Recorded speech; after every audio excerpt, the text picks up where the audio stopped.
नमस्कार। सुर्खियों के बाद बड़ी खबर की बात करेंगे। भिंड से बड़ी खबर मिल रही है। एनआईए की टीम लगातार छापे की कार्रवाई कर रही है। 122 से ज्यादा स्थानों पर यह कार्रवाई की जा रही है। मध्य प्रदेश भी उन राज्यों में शुमार है। भिंड में एंडोरी थाना इलाके के चकशेरपुरा गांव में दबिश दी गई है। चकशेरपुरा गांव से एक युवक को हिरासत में लिया गया है। इससे पूछताछ की जाएगी। एनआईए की टीम लगातार यह कार्रवाई कर रही है। टेरर फंडिंग से जुड़ा हुआ यह मामला है और देश भर में 6 से ज्यादा राज्यों में एक साथ ये कार्रवाई की गई है। तकरीबन 122 जगहों पर एनआईए ने ये दबिश दी है। मध्य प्रदेश भी इसकी जांच की रडार पर है। मध्य प्रदेश के कई इलाके। भिंड से इस वक्त खबर मिल रही है। एनआईए की टीम एंडोरी थाना इलाके के चकशेरपुरा गांव पहुंची। एक युवक को हिरासत में लिया गया। पूछताछ इससे की जाएगी। टेरर फंडिंग से जुड़ा हुआ ये पूरा मामला।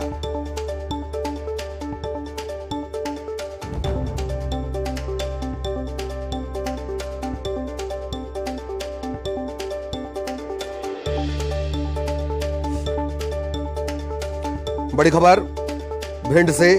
मध्य प्रदेश समेत 6 राज्यों में एनआईए ने दबिश दी है। 100 से ज्यादा स्थानों पर सर्च ऑपरेशन चल रहा है। हरियाणा है, पंजाब है, राजस्थान है, उत्तर प्रदेश है, उत्तराखंड है। नारकोटिक्स, तस्कर, गैंगस्टर, आतंकवाद, इसके नेक्सस को लेकर यह कार्रवाई की जा रही है। लोकल पुलिस को भी कहीं कहीं साथ में लिया गया है। खबर यह है कि मध्य प्रदेश में भिंड के अलावा भी एक और जगह पर कार्रवाई की जा रही है। एजेंसी ने दबिश दी है। चकशेरपुरा टीम पहुंची भिंड के।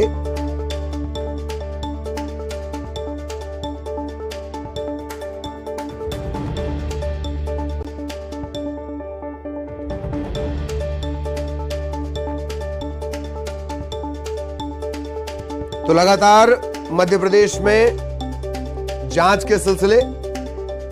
इससे पहले एटीएस की टीम ने बड़ी कार्रवाई की है आतंक से जुड़े मॉड्यूल को लेकर। और अब ये भिंड की तस्वीरें आप देख रहे हैं। लोकल पुलिस का साथ लिया गया है, नजर आ रहा है। एनआईए की टीम इनके साथ है।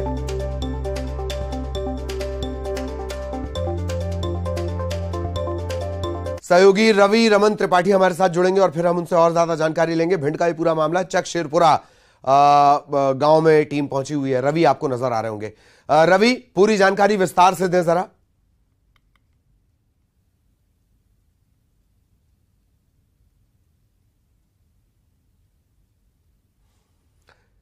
चलिए, रवि से हम बातचीत करने की कोशिश करेंगे। कुछ तकनीकी दिक्कत है। रवि से फिर संपर्क करने की कोशिश करेंगे। भिंड का पूरा मामला है। खबर यह भी है कि मध्य प्रदेश में और भी जो जिले हैं वो एनआईए की जांच की जद में हैं। हालांकि अभी वहां से इस तरह की कोई जानकारी नहीं आई है। एनआईए की तरफ से इसे लेकर साफ जानकारी एनआईए की तरफ से नहीं दी गई है। दिल्ली से इसके तार जुड़े। दिल्ली से सबसे पहले जानकारी मिली न्यूज़ 18 नेटवर्क पर। शंकर ने यह जानकारी दी और उसके बाद तमाम जगहों पर हम पड़ताल लगातार कर रहे हैं। चकशेरपुरा गांव का यह मामला है। रवि, आप तक मेरी आवाज अगर पहुंच रही हो, पूरी जानकारी विस्तार से दें।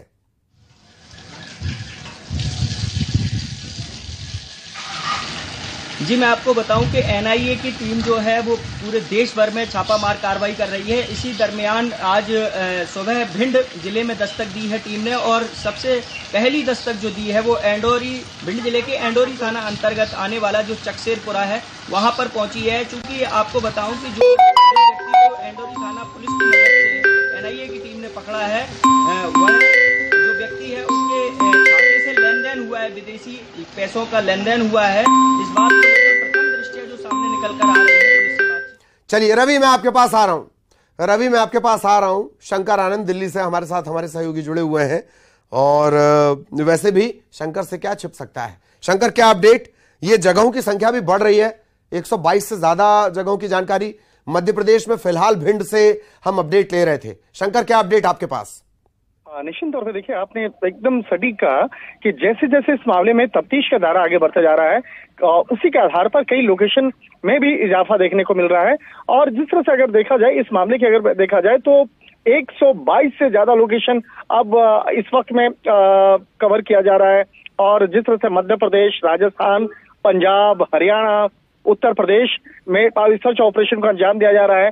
और सर्च ऑपरेशन के दौरान में कई महत्वपूर्ण जानकारियां और सबूतों को एनआईए के द्वारा इकट्ठा किया गया है, जिसमें कि विशेष तौर पे देखा गया कि किस तरह से मध्य प्रदेश से कई ऐसे लोगों के खिलाफ कार्रवाई की गई है जिसका अवैध तौर पर हथियारों को खरीदने और बेचने का कनेक्शन जुड़ा हुआ है, और किस तरह से यहाँ से अवैध तौर पर हथियारों को पंजाब के कई गैंगस्टर्स को बेचा जाता था, पंजाब हरियाणा के, और उन्हीं गैंगस्टर का कई ऐसे विदेश में बैठे हुए गैंगस्टर के साथ में उसका कनेक्शन निकल के सामने आया। तो एक तरह से कह सकते हैं कि ये मामला बेहद गंभीर है, और इसी मामले की गंभीरता को देखते हुए 122 से ज्यादा लोकेशन पर एक कहा जा सकता है देशव्यापी एक सर्च ऑपरेशन को अंजाम एनआईए के द्वारा दिया जा रहा है, और इस मामले में आने वाले वक्त में कई और भी लोगों की मुश्किलें बढ़ सकती हैं, और देर शाम तक इस मामले में एनआईए के द्वारा औपचारिक तौर पर ऐलान भी किया जाएगा कि अब तक इस मामले में सर्च ऑपरेशन के दौरान में क्या क्या जानकारियां इकट्ठा की गई बिल्कुल बिल्कुल शंकर के जरिए सबसे पहले जांच एजेंसी से जुड़े अपडेट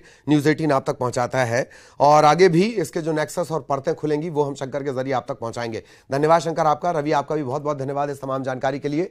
और भोपाल से अब बड़ी खबर, शिवराज कैबिनेट की विशेष बैठक ये लगातार चल रही है। मुख्यमंत्री निवास में बैठक चल रही है, युवाओं के लिए विशेष योजना पर इस दौरान चर्चा की जा रही है, और गृह मंत्री नरोत्तम मिश्रा ने बयान दिया है कि आज का दिन युवाओं का दिन है। आज युवाओं को सौगात दी जाने वाली है, सरकार सौगात देगी, युवाओं के रोजगार को लेकर फैसले होंगे। प्रधानमंत्री मोदी का भी युवाओं पर फोकस है। युवाओं के नाम है, और नौजवान भारतीय जनता पार्टी की प्राथमिकता है। आपने कल प्रधानमंत्री जी को भी नियुक्ति पत्र बांटते हुए देखा होगा, और आज नौजवान के रोजगार से जुड़े हुए विषय, अर्थ से जुड़े हुए विषय, ये सारे आज की कैबिनेट में हैं, और इसलिए नौजवानों के लिए स्पेशल कैबिनेट आज बुलाई गई है जिसमें बड़े निर्णय उनके अर्थ के होंगे।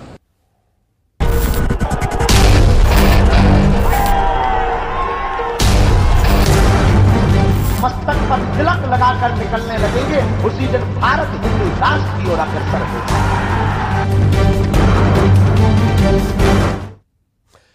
तो एक तरफ बाबा का हिंदू राष्ट्र वाला बयान और दूसरी तरफ बाबा का विरोध, ये दोनों ही चीजें लगातार पैरेलल जारी हैं, समानांतर। पटना में एक बार फिर बागेश्वर सरकार के पोस्टर पर कालिक पोत दी गई। असामाजिक तत्वों ने बाबा बागेश्वर की तस्वीर पर कालिक पोत कर अब शब्द भी लिखे हैं। इस घटना की लाइव तस्वीरें भी सामने आई हैं। रात के अंधेरे में कुछ असामाजिक तत्व, एक तरफ आप वो देख रहे हैं रात के अंधेरे की तस्वीरें हरी हरी सी आपको नजर आ रही होंगी। रात के अंधेरे में कुछ असामाजिक तत्वों ने बाबा बागेश्वर के पटना में लगे पोस्टर पर कालिक पोत दी।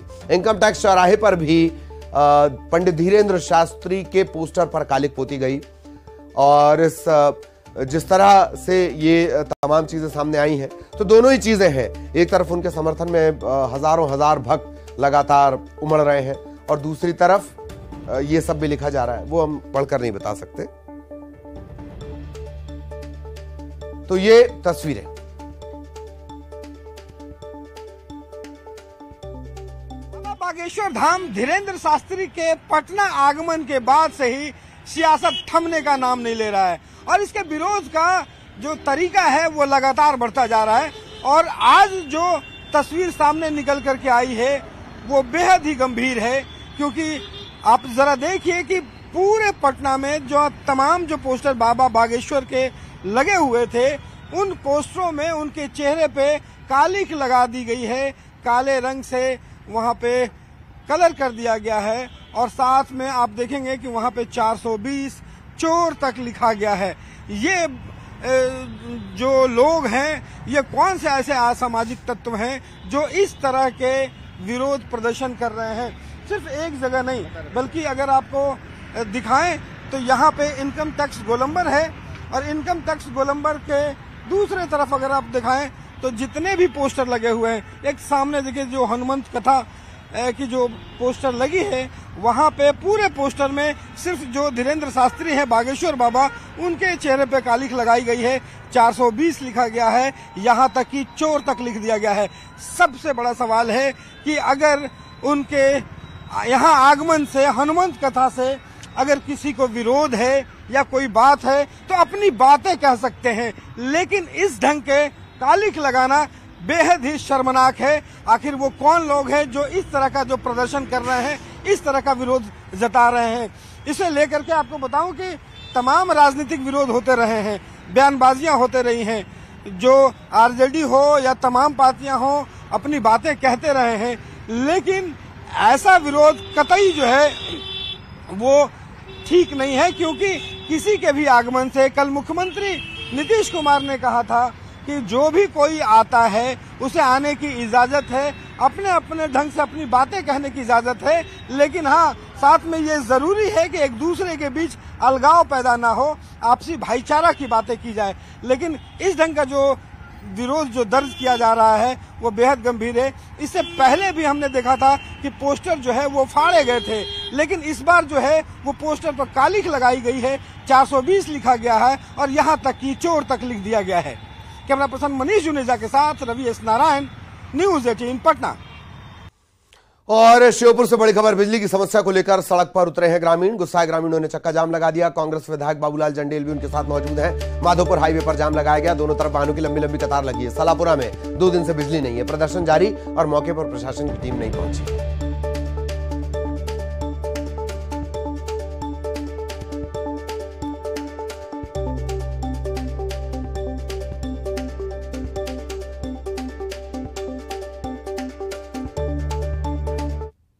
एक घर में एक महिला अकेली थी, उसका बेटा बाहर था और फिर वहां होती है हत्या।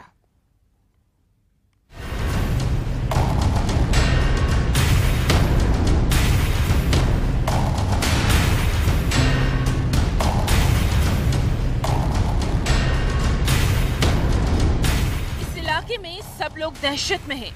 सब लोग इस घर में हुई वारदात से सन्न हैं। जिस घर में महिला का कत्ल किया गया, गोली मार के उसे मौत के घाट उतारा गया।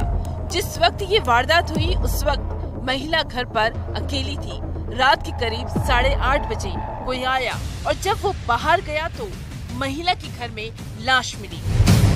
जबलपुर की गड़ा थाना इलाके के शारदा चौक के पास ये वारदात हुई। थाना गड़ा अंतर्गत पीली बिल्डिंग के पास में शारदा चौक में एक महिला है जिनकी उम्र लगभग 45 से 50 वर्ष के बीच में है, सरस्वती चौबे। उनको एक पूर्व किराएदार के द्वारा यहाँ पे ऐसा बताया गया कि गोली मार के। अब सवाल था, आखिर घर में कौन आया था? क्या वो कत्ल के इरादे से दाखिल हुआ? हत्या की आखिर वजह क्या है? मृतका की उम्र 45 साल है, नाम सरस्वती चौबे, जो अपने 25 साल की बेटे के साथ इस घर में रहती थी। तफ्तीश में ये बात सामने आई है कि प्राइवेट सेक्टर में सिक्योरिटी गार्ड का काम करने वाला रामकृष्ण उम्र 30 साल घर पर आया था, जिसके पास बंदूक थी। रामकृष्ण पर महिला के हत्या का इल्जाम है। मृतिका के गले में और छाती के बीच में गोली मारी गई है। इनके बीच में क्या वाद विवाद है ये भी पता लगाया जा रहा है। जो आरोपी है वो पहले इनके घर में किराए से रहता था और ऐसा प्रतीत होता है कि इसी को लेकर इनके बीच में वाद विवाद पूर्व से चल रहा है और स्थानीय लोगों द्वारा बताया गया है कि होली के टाइम पे भी कुछ विवाद हुआ था। संभवतः ये उसी के परिणाम स्वरूप होने वाली घटना प्रतीत हो रही है। लोगों की माने तो महिला के साथ आरोपी रामकृष्ण लोधी का जमकर विवाद हुआ था। क्या इस विवाद में कत्ल का राज कैद है? आरोपी रामकृष्ण लोधी मृतिका का पूर्व किराएदार है। करीब 1 साल पहले वो किराए से इस घर में रहता था, लेकिन दोनों परिवार के बीच कुछ विवाद हुआ और फिर इस विवाद के बाद रामकृष्ण ने मकान खाली कर दिया था। वारदात से थोड़ी ही दूरी पर रामकृष्ण किराए के मकान में रहने लगा। जो प्रत्यक्षदर्शियों के द्वारा बताया गया, एक ही व्यक्ति आरोपी जो पहले आया था, ये घर में इनके बीच में बैठ के बातचीत हुई है। उसके बाद फिर ये जाते समय घटनाक्रम हुआ। इस पूरी वारदात में आखिर मर्डर के पीछे कौन सा राज है, इसका खुलासा होना अभी बाकी है। जबलपुर से पवन पटेल के साथ bureau report, news 18 Madhya Pradesh Chhattisgarh. तो इसी के साथ इस बुलेटिन में इतना ही, लेकिन आगे जरूर देखिए कि क्या कहता है सोहागपुर से वोटर। किन मुद्दों पर इस बार सोहागपुर का विधानसभा चुनाव होने जा रहा है? सरकारी इंफ्रास्ट्रक्चर बिल्कुल खराब हालत में सब बन रहे हैं और बने हुए हैं। यहाँ पर युवाओं के लिए कुछ विशेष नहीं है। कितना विकास हुआ? जनता जो है बदलाव के मूड में है और कांग्रेस की सरकार निश्चित रूप से बनेगी। धोखाधड़ी की जब तो सरकार गिरी, सरकार में मूंग खरीदी नहीं हुई। भारतीय जनता पार्टी फिर से सत्ता में आ रही।